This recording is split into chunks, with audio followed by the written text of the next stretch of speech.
Good evening, good evening, good evening. Welcome to the Woman to Woman show on the New You Nation Network. So, we are delighted to be here another Monday evening to join you and to share with you our experiences as it relates to our topic tonight. But before we get started, we're going to do what we normally do and introduce ourselves. So tonight you have two of us so far. A couple of our ladies could not be here tonight, so we'll hold it down. So my name is Theodora Carter. I am a certified life coach and HR consultant.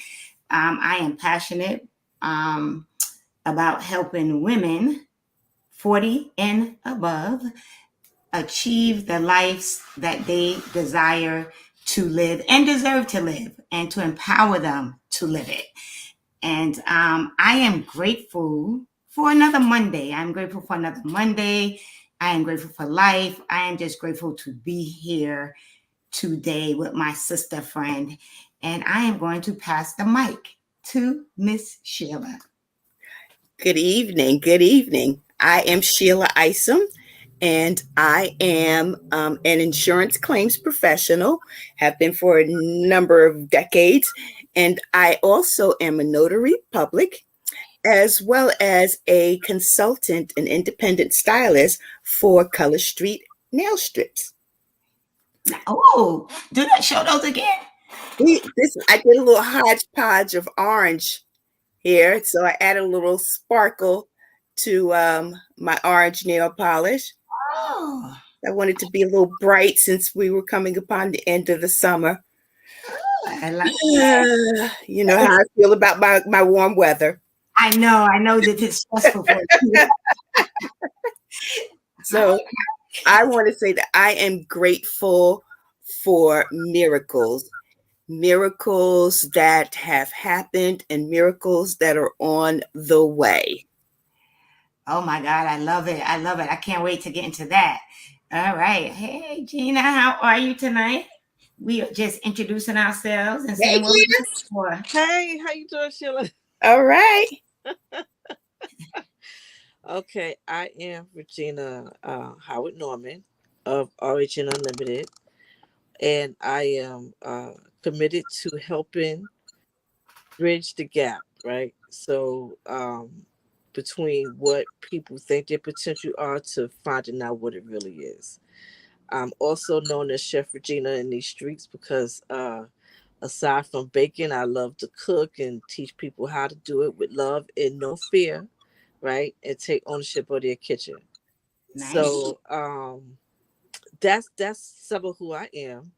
And I know we're doing what we're grateful for. So I have to say that I am grateful to be learning more about who God is because He keeps me grounded through the different challenges, good, high, and in the middle, so I can learn how to stay at peace and stay grounded. So I'm grateful for continuing to learn about who God is because I continue to know who I am.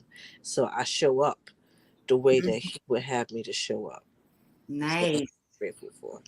Nice. All right. So listen, I feel like y'all already getting our topic started. So welcome to everyone who's able to join us tonight.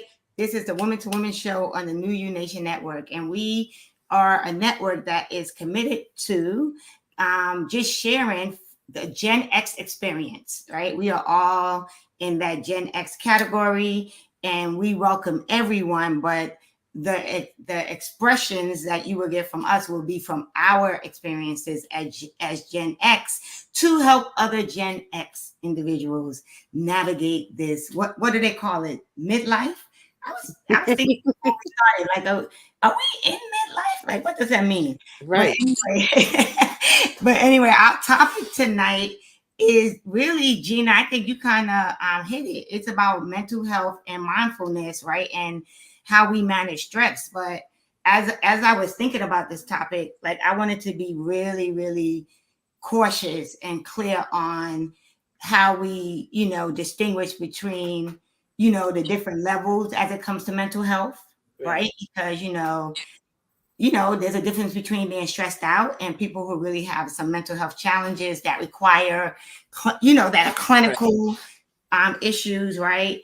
And so we're probably going to be speaking more from a standpoint of how we manage stress, right? At this point of our lives of what they consider to be midlife, right? How we navigating the various things and challenges that come up. So I just really want to be clear around that because I don't want anyone to think that we are going to be giving, advice or, Mhm. speaking from a standpoint of a clinician when it comes to mental health. So you said something when you were saying what you were grateful for, right? About Yeah. staying grounded, right? And Yeah. dealing with challenges. What are some of the stresses that you find you are experiencing at this stage of life compared to earlier stages of life? That's a really excellent question. I think I focused on in my 20s and my 30s, kind of like raising a family. Um, you know, if I was in corporate America or whatever stage I was in, how that was going to work for me. Um, money is always an issue, so I don't think anybody ever really not thinks about that. Being Mm-hmm. financially solvent. I think now in my 50s, I'm actually thinking about what does that look like for me in my 60s. So now I'm even more present to um how to be even more fiscally responsible. I'm looking at what I've done to this point and what I need to do. I don't act in a place of fear, right? Because fear won't get you where you need to go. Mm-hmm. I So it's like that. about what plan am I going to create now based on where I know I am and where I'd like to be. Um, Maybe 10 years from now, even 12 years from now, depending on how much energy I have and what I plan on doing. Mm-hmm. And as a woman seeking to establish my business, looking at what those type of things are. But the other things that I think I deal with, what a lot of women deal with, is family. Mm-hmm. If you're a parent, you're dealing with your children, whether they're young or adults. And if you're a grandparent, what all those roles mean. In the different roles we have as family members, where we're sisters, aunties, nieces, and what those different roles require. Uh, Mm-hmm. if you're working, what type of employee or employer are you, right? Socially, your friend groups, how those are changing and how those impact. So what I started to realize is that we are always balancing or dealing with different levels of things that could be stressful, but we have to actually start prioritizing. I think where I am at now is that I realize that all those things I just said, all those handles may be true, but I have to prioritize what's really important at these moments so I can actively engage on those things that are priorities and understand the things that are outside of my control. Because you don't control adult children, you don't control your parents, and you don't control your siblings, whether sister, brothers, and whatnot. You work together, or you do what you need to do. So I think as we get older, we realize and appreciate our sphere of control. And the more you focus in on what you're capable of doing and less on what someone else should do or shouldn't do, um, you create a different level of peace of mind because you don't feel like you have to have your hand grabbed on all those things. You focus on the areas that you can control, how you show up and how you manage. Not that you're trying to juggle and tell everybody how to be a daughter, how to be a son, how to be a mom. No. How are you in the space that you're in? Own that space. Because the other stuff is outside of your control anyway. So Mhm. that's my little stuff.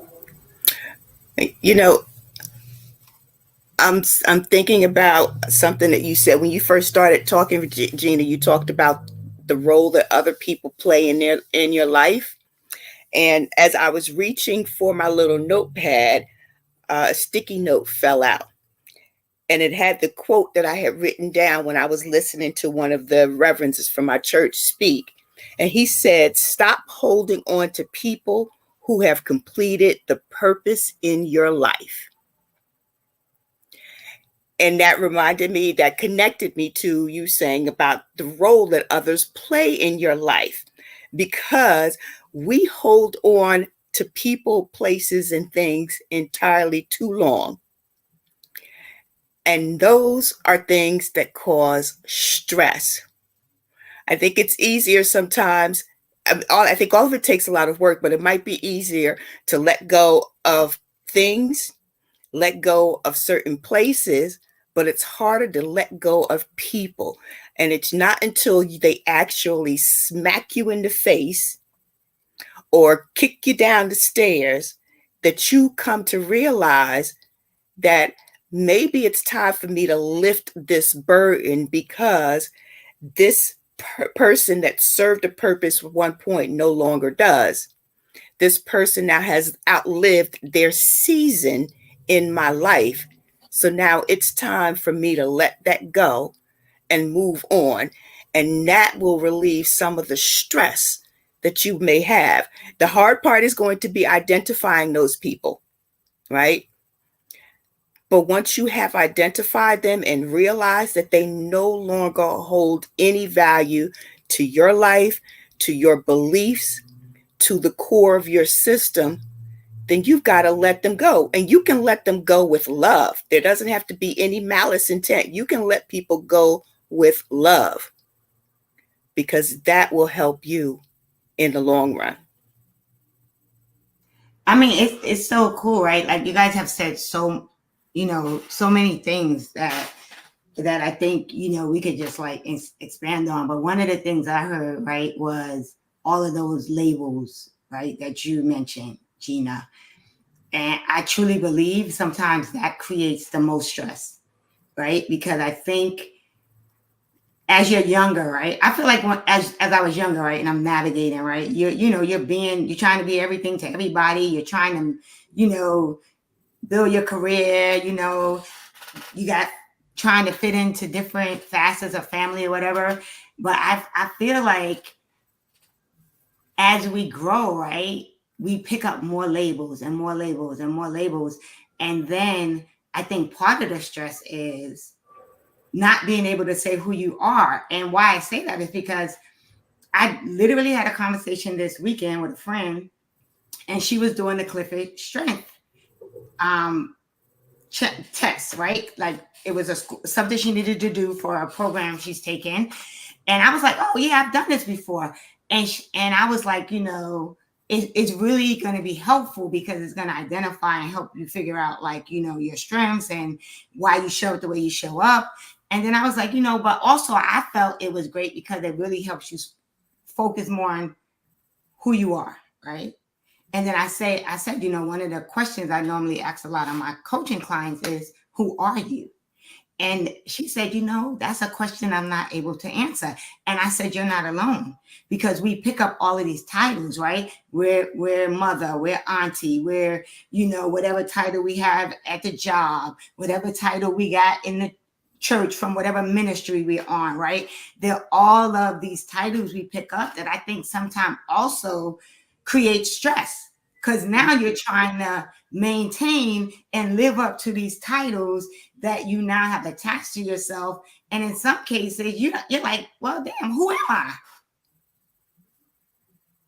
Right? Have you guys ever experienced that? Have you ever experienced where you're like, oh my God, like Sheila, when you started out, you were like, I'm an insurance professional, I'm a nail street, right? I don't even think you mentioned the event planning, right? Nope, didn't. Yeah, because that's one more title, and that's the most recent one, and that the one that's actually been keeping me the busiest. Or However, the notary.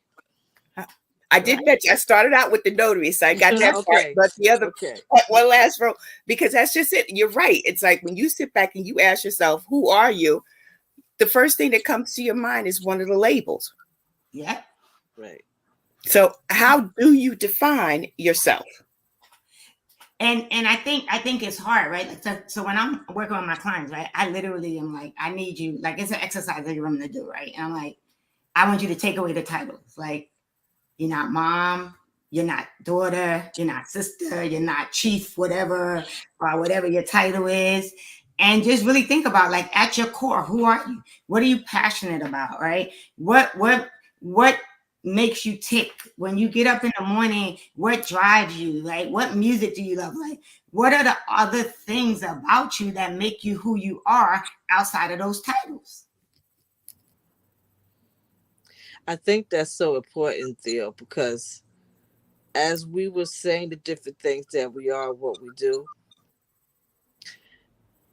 I like to think about what those things have in common. Why am I those things outside of the title of, of a daughter or mother or, sister? But the thing that I do most in the daytime, the work, what do those things have that I gravitate to? Because thinking about that makes me look at what I do with a little less stress, especially if it's something that you can enjoy something and it still be work. Mm-hmm. But if you really enjoy it and it's something that you kind of do, like just it just flows from you, it's more of a calling because you're really good at it, right?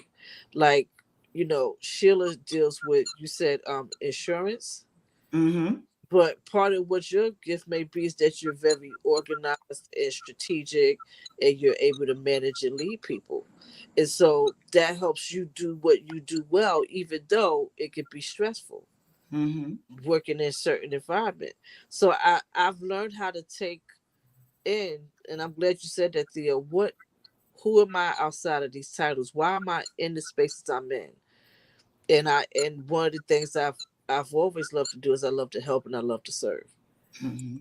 So it's not a wonder that my professional experience has been in nonprofit because that's where I've been able to give the most of who I am and what I'm up to. Mm-hmm. And so it also relates to why I chose the different business that I chose, because it's again about giving and serving in different capacities Mm-hmm. and using the different skill sets along the way. I think the stuff that stresses me about those things though is because sometimes I can put unnecessary pressure on myself to excel in a certain way Mm-hmm. because of the expectation I've already set, that people already said, oh, she's going to do this and she's going to do that because she's really good at it. Well, I may be really good at it because I fret over wanting to do it so well. And then when you expect, it's like, well, I can't let you down now.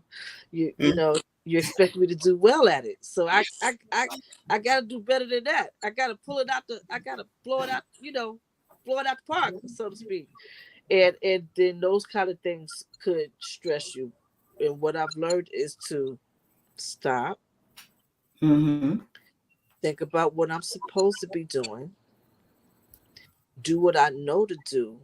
And what I've learned to do over time, I used to tell my children, even in a pinch, even if it's a few seconds or a few minutes, you can still create some type of game plan. What's your plan? So wherever you are, whatever you're up to, what's the plan now? Okay, you didn't plan it 20 hours ago, but you got 2 hours. What's your plan? Work from where you are. And I've learned to use that now, even in my working professionally with my day job. I'm doing that more so in my business and even with my family. When I go see my mom, what we gonna talk about? Because I know my mom. So how am I gonna enjoy the time, knowing that she may say or do certain things? I want to enjoy her, right? But at the same time, I know after a certain time I got to go because I got to go. But I want to also be present to our conversation. So I've learned how to say, "What's your plan?" Have some type of plan. It doesn't have to be extensive, but it does help you in those areas where you can feel yourself getting stressed, where you can feel the heat rising. Well, Mm-hmm. if you plan a little bit, it helps decrease that stress. And there's some things you can't plan, but when you can plan, when you can plan, it really Well, does help. yeah. So one of the things I was thinking as you were talking is, right, like, we have all of these, Sorry. God bless you. God We have bless you. all of these different things pulling at us, right? Yes. How do you manage, right? Like for me, I'm big on time I'm big on intention, right? And I'm big on time management. So every day I get up, I have an intention. All right. What is my plan for the day? Now, mind you, intention doesn't mean it's gonna go the way you want it to go. Right. Right. So like you said, I still gotta be able to pivot, be flexible or whatever. But for me, I think to myself, okay, like you said, the priorities, right? Yes. How do you get to the point where you really are prioritizing? And it comes down to, I feel like, time management, right? So Sheila, talk a little bit about, right, how you're because I would say, knowing the insurance profession, I know there's some stresses there, right? Like, and that's a busy profession, right? Then you got the new role, the event planning, which is whenever you're starting something or growing something, right? Um, and then the notary, and I'm thinking the nails are probably the thing that give you a little bit of breathing space. Yes. I'm thinking, right? Yes.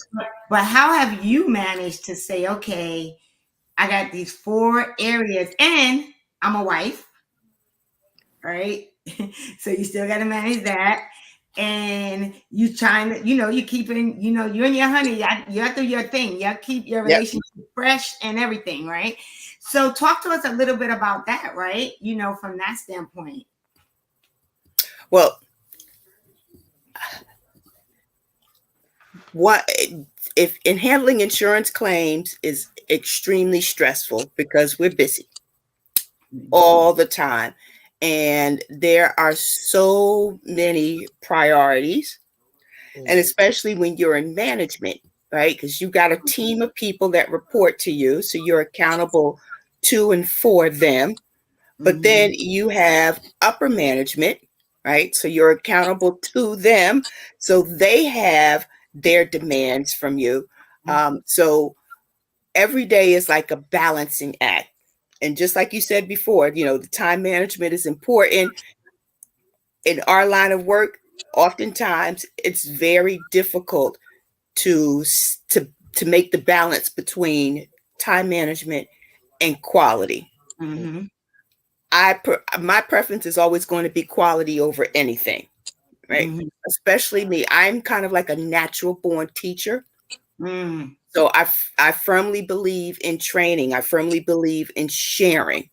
I firmly believe in modeling myself after the people that report to me, right? So they see things that I do, that I say, that I write, and I want them to pick up on that, so that when they pick up a claim, they're doing the same exact thing, or they're remembering, oh, this is what Sheila taught me to do. Mm-hmm. So again, for me, it's making sure that no matter what I do, I'm providing a service to the people that are paying the premiums, right? Which in essence is paying for my job, and to Mm-hmm. people that do it. So those are my whys. Mm-hmm. Okay. Everything else comes afterwards.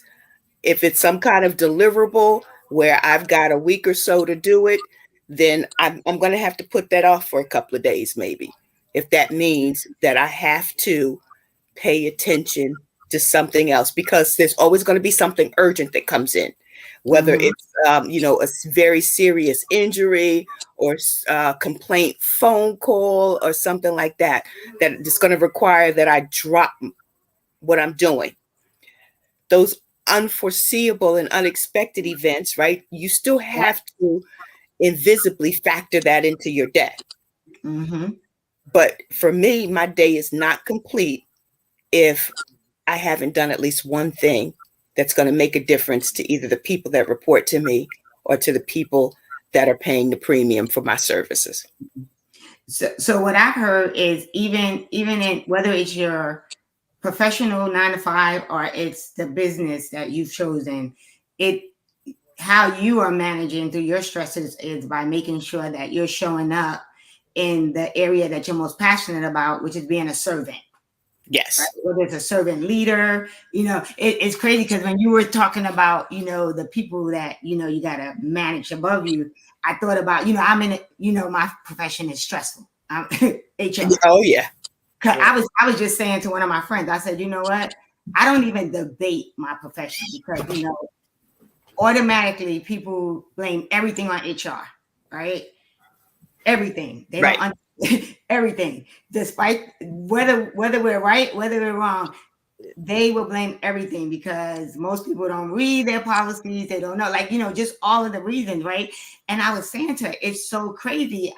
Part of me, how I manage, especially in that realm, my professional realm, is I don't debate my profession. Like when I hear people talking about HR and how hard we are, I'm like, I know who I am as an HR professional, and I know other HR professionals who show up decently and in order. So I'm not going to debate, the ones that are maybe not showing up the way they're supposed to. But then I thought about the crazy thing is how when you do get to that level where you're managing people, right? But then it's like you still, and people don't understand this term, right? You still have to be skilled at managing up, Yes. Yes. right? Yes. Because it's sad to say that a lot of us that are in that level of management, we have to manage the people that are below us, but we also have to manage the people above us, because if we need something from them in order to do our job, we got to help them meet their deliverables and stay on task with their deadlines, right? Right. Right. So it's so crazy when you said that, because I think we go through the day and through life without even realizing some of the stresses that we don't have control over, Right. but then we make them our responsibility, Yes. Yes. right? But the plus to that is that that gets back to who the core to the core of who I am. Right. Mm-hmm. When we talk about, my purpose on this earth is to somehow be of service. Right. I Mm-hmm. think that that's what ultimately our God given purpose is here. So I find mine through teaching and Yes. training. Yep. I agree, because I firmly believe, like, I think why I have been so successful in my career is, I think I'm a great HR professional because I am not biased, right? So I'm fair, Mm. equitable. I'm there for the employer and the employee, right? So, which doesn't always work for me because when you tell the employer that they're wrong, sometimes they're not happy. But I think that's important because when you show up, right, in a way that it is who you are, I think it makes it easier to manage some of the stresses that come up, right? Mhm. Because I think we all, and so for me, it's very important when I say no to somebody, or I say that, like, I'm saying why. Right. Yes. If I Yes. say you can't do something, well, this is why you can't do it. Or if someone doesn't understand how to do something, as you said, let me show you how to do it. Being open to helping people understand how to navigate, right? Even the things that they're trying to navigate, I think helped me relieve some of the stressors that might come up in life. But I want to kind of shift to our personal lives, like, with the all of us have a lot of stuff, a lot of things going on. Let's talk a little bit about, that self-care aspect. But one of the things I want to talk about is a term I feel like is heavily used, right? But what does it really mean? Like, what is mindfulness, right? So as we were preparing for this, I looked up the definition of mindfulness, right? And it said it is the practice of being aware of one's thoughts, feelings, and surroundings in the present moment without judgment, right? That's one definition, right? And it's in more simpler terms, it's we lost Gina. What happened? Uh-uh. In another term, it says mindfulness means living in the present moment. So let's talk about that, because I know that was something that I've had to train myself. Like, I'm much better at it, right? But how have you been able to navigate living in the present moment? And for those of you who just joining us, this is the Women to Women show on the New You Nation Network, and we are talking about stress management in what we have found out we are in, which is midlife, right? So like, how do you guys navigate like being in the present moment? You know what you're doing? You now Now you done turned yourself sideways. I don't. I'm sorry, y'all.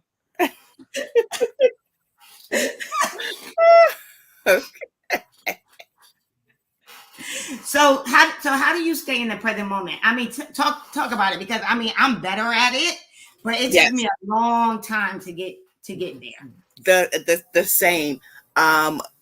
And it's not that I ever stopped being a mother, but I came to the realization that at a certain point, there is definitely more to my life than being a mother Mm-hmm.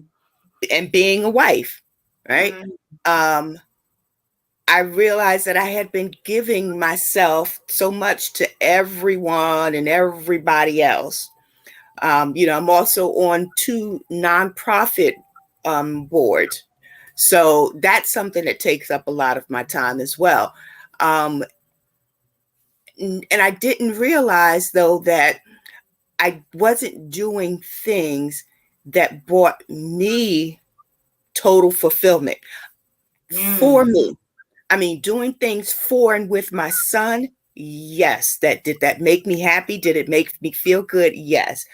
Doing things for what my church, for the nonprofits, did that fulfill some needs? Yes, it did. But it never got down to what it was that I really liked to do for me. Mm-hmm. So once I realized that I didn't have to be just so wrapped up in other people, that there was room enough for me, Yeah. then that's when I think I truly started living. Okay. I realized that I don't have that shopping didn't always fulfill it, right? Mm-hmm. I realized that, you know, going out didn't have to mean just going out to a club and hanging out all night there, right? That there were other things that I could do that could really, really bring some satisfaction to me and make me feel good. I was maybe about 10 years ago, probably, is when I first started discovering, maybe a little bit longer, maybe 12, 13 years. But when I started discovering the benefits of a massage, and Oh my God. I haven't had one of those in a long time, but even, like having my first facial, so life to me began when I started discovering Mm-hmm. what self-care could look like. Yeah. And I'm not saying because, it's just not about the external, it's about what those things will do for your body, right? Mm-hmm. How you benefit from it internally, because Yes. it brings you that peace and that calm, Mm-hmm. especially when things are so hectic. So that was the whole thing. I had to realize that there was more to Sheila than those labels that we are talking about. So it was that road to self-discovery that Yes. Yes. connected me to self-care. Mm-hmm. I mean, it's so true. And I mean, it's funny because everything you said, like when I started, my journey, right, of healing, and we know I went through some stuff, right? Went through some depressive moments, and it wasn't until, like you said, I started really looking at like what really makes you, because I stayed busy, right? But I was busy because I was avoiding stuff, right? Right, Or I right. was busy because I was trying to please everybody. Or I was busy because I wasn't totally happy. And like you said, going shopping, having all these shoes and all this other stuff, right? But really wasn't feeling fulfilled. And it wasn't until I really started saying, okay, what is it that you want to do? Right.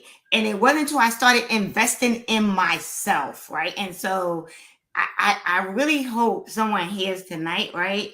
That investment in yourself is important. And it's not Yes. just, and it doesn't have to be monetarily, right? Investing in yourself could be, for me now, it's my phone goes on do not disturb at 9 p.m. every night. So from 9 p.m. to 9 a.m., my phone is on do not disturb. There are probably like 3 people that could bypass that do not disturb, right? But other than that, texts may be coming in, calls, but I'm not hearing them. I'm not seeing it, right? Because I'm going off the grid. That to me is self-care, right? Mm-hmm. That to me allows time to reset, refocus. But most importantly, that mindfulness in the way that I just read the definition, right, was important. Mm-hmm. Because for me, it was, I was so busy either worrying about what was going to happen tomorrow or next week, Yep. that Yep. I was missing what was happening right in the moment, right? Mm-hmm. So learning to like really appreciate what's happening right in the moment was so important to me, but also letting go of stuff that I didn't have any control over. But also to the point you mentioned, right?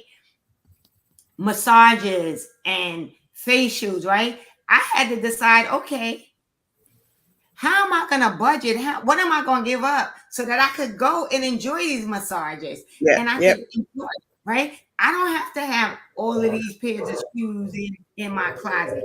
I don't have to. I never was one much into giving designer people my money, like when I was Me young, neither. maybe, but when I got older, I was like, okay, nah, right?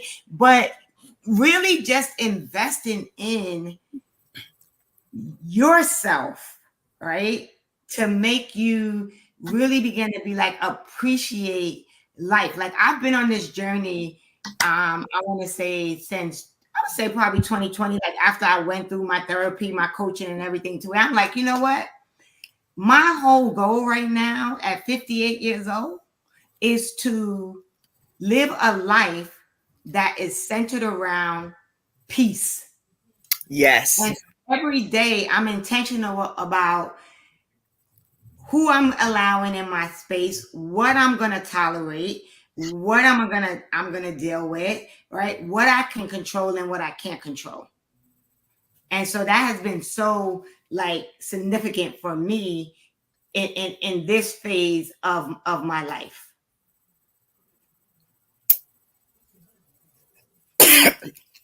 You know, as we were talking, something came to mind.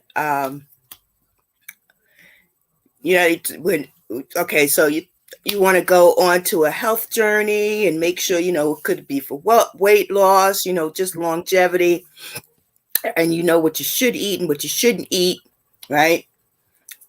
Grabbing those potato chips, which I love, um, can satisfy you for the moment, right? But if your long-term goal is to be healthier, then what you're doing every time you eat, open that bag of chips and eat out of it, is you're consuming empty calories, Yeah. right? So you have to look at your life that way too, Mm-hmm. right? Oh, yeah. Those, what empty calories am I putting in to my life, into my journey, that's not causing me to reach my goal, right? That's causing me stress. Mm-hmm. Those are the things, and it's not to say, and look, every now and then you need those empty calories, right? Yeah. But you can't rely on them to get you to your end goal. Yep. So if your end goal is to live a life that's centered in peace, Mm-hmm. you have to move those things out, or at least moderate them to acceptable or healthy levels. Yeah. Those things that are not doing you any service. Mm-hmm. Yeah, and I think people have to like an important thing for me was to you know how they always balance, right? And one day I looked at that little scale, that scale thing they have, right? I was like, Mm-hmm. they have this scale, right? They're trying to balance, but here's the reality. Is there really such a thing as balance? Because not it's rare that any of us just have two things going on in Right. life, right? So for me, it became more about being intentional about how I prioritize. And so the other thing that was important to what you said is, right, you have to look at what is the priority in that moment of life, right?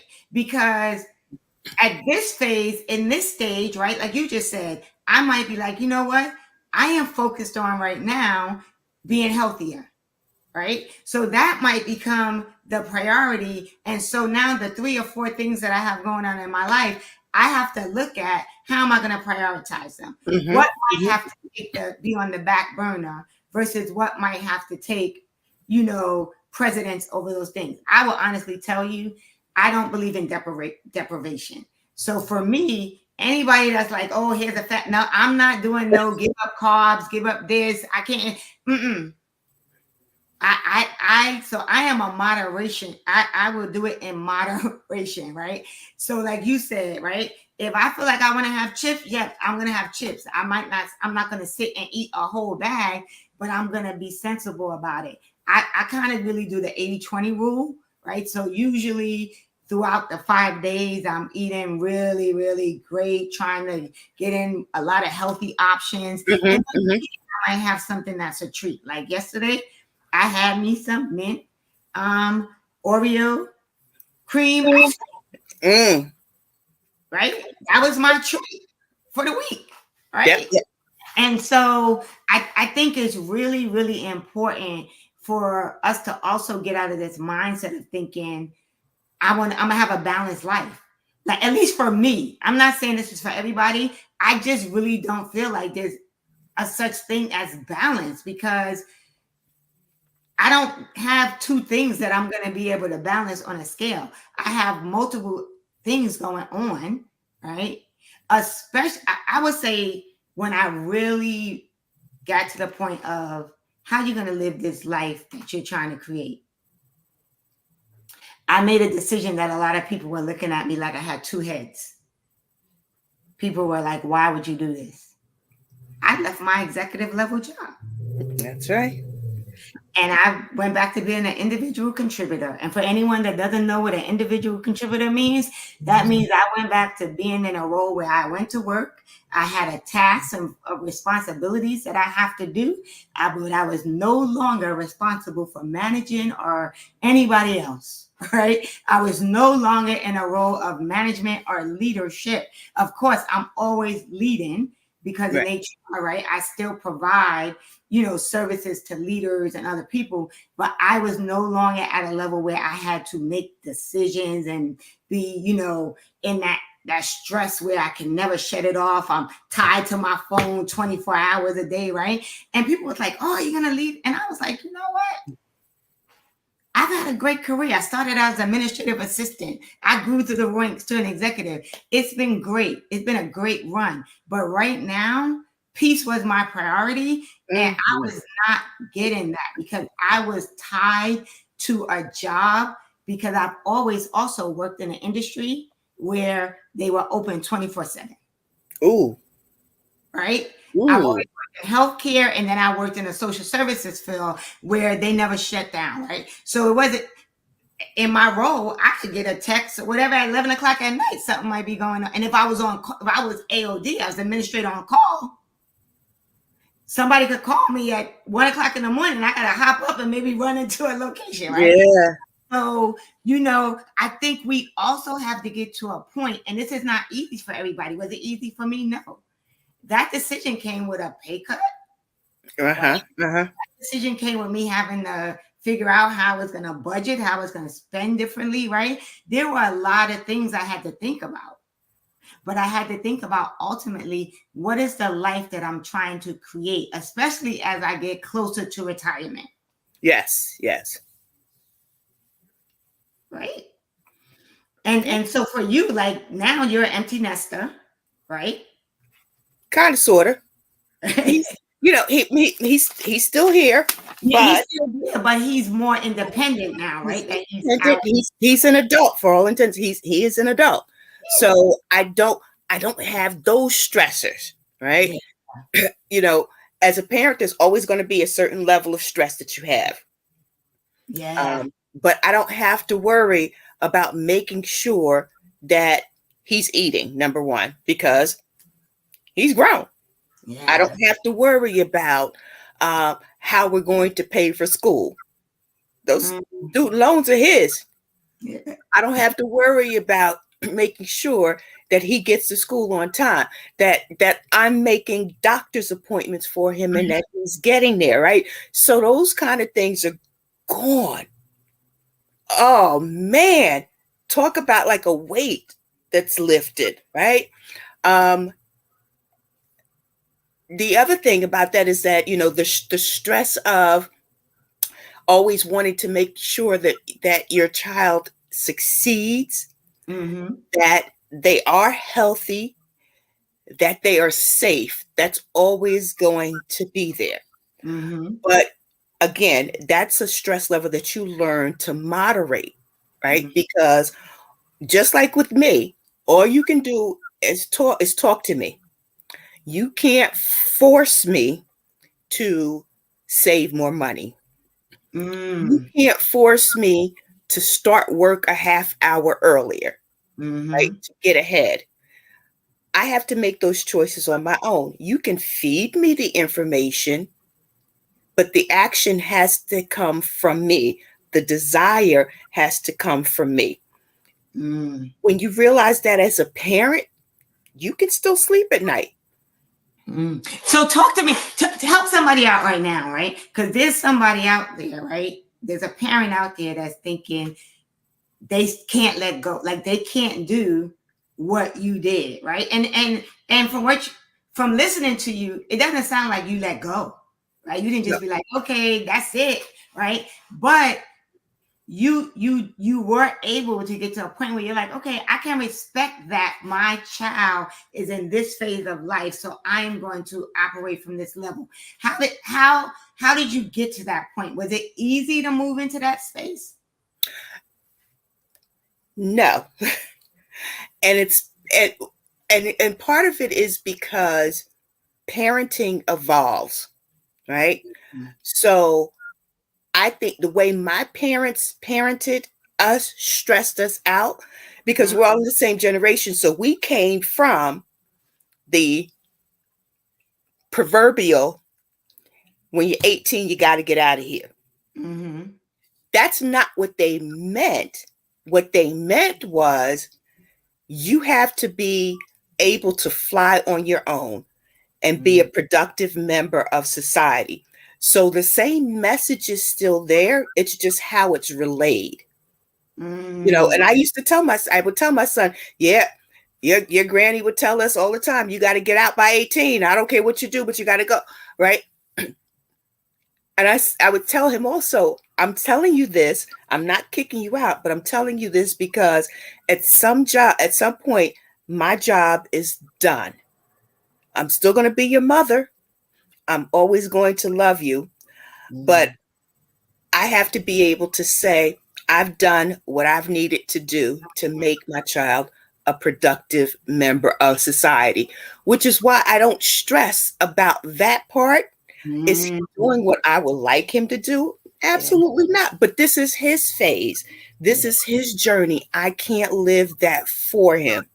yeah. Am I satisfied and grateful to the Almighty that he is the person Mm, that that his father, that his aunts and uncles and cousins have instilled him to be? Absolutely.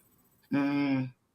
That And is something so you, that's so you most you important. laid the foundation. The foundation is there. You laid the foundation, and so regardless, and I feel like, right, I think about it. I'm not a parent, right, but I thank my family, my sisters, and my siblings, and my friends for having children for me, right.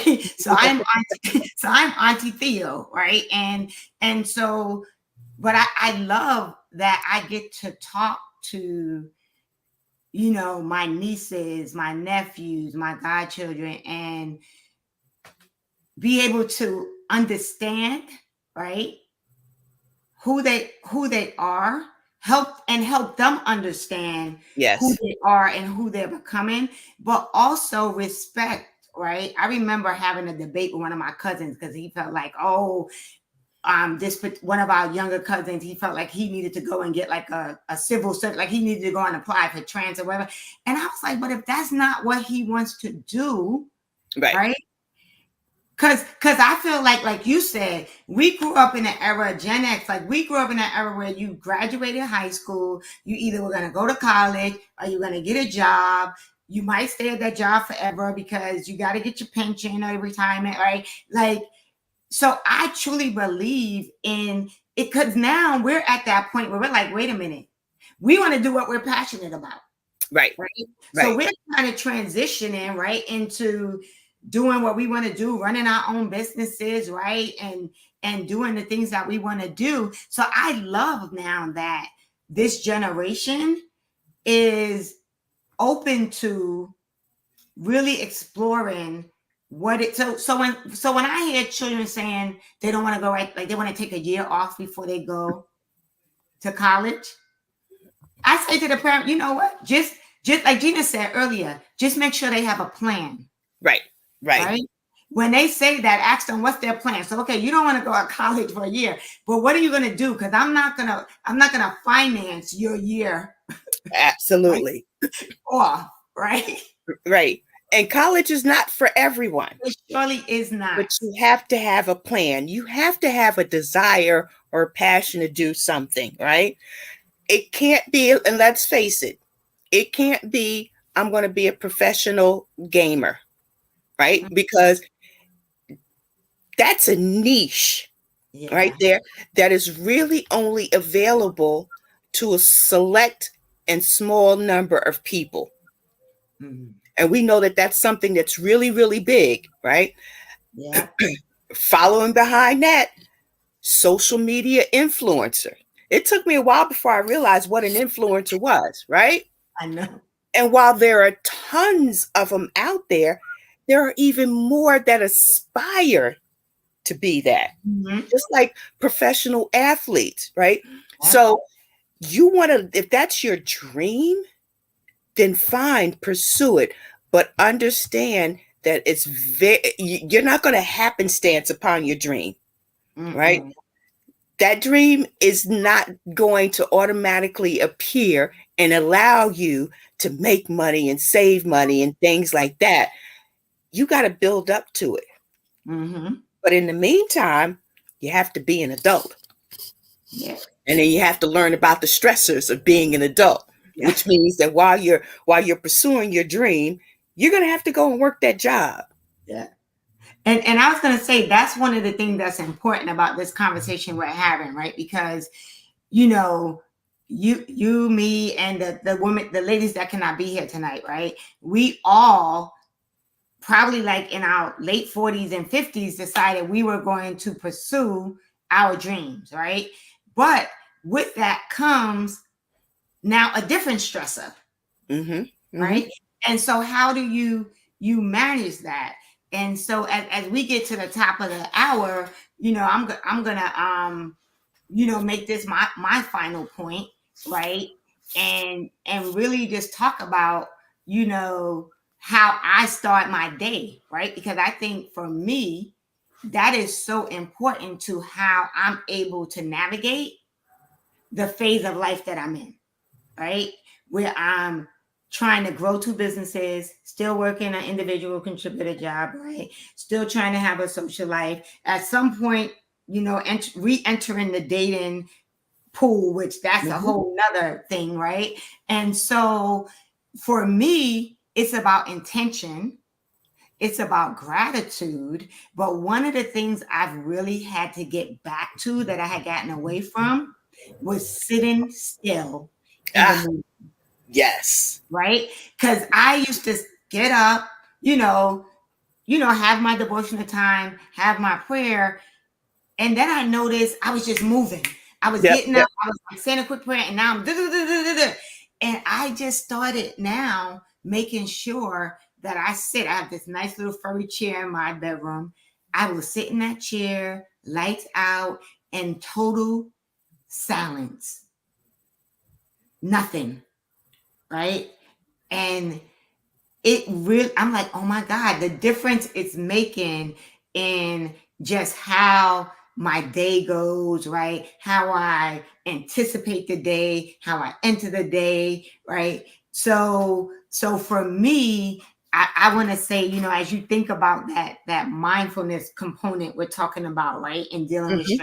stresses, I think it's so important, one, to make time to sit still, but then also the other thing is in that moment of stillness, I come out of it expressing gratitude, right? Because although for the person that gets up every day and you're like, I don't want to go to this job, be thankful for that you have the job, because there's Yes, somebody out there that would love to get up and go to that job. absolutely. For the person that is annoyed about something, be thankful for that, because there's somebody out there that wish they had something to be annoyed about, right? Yep.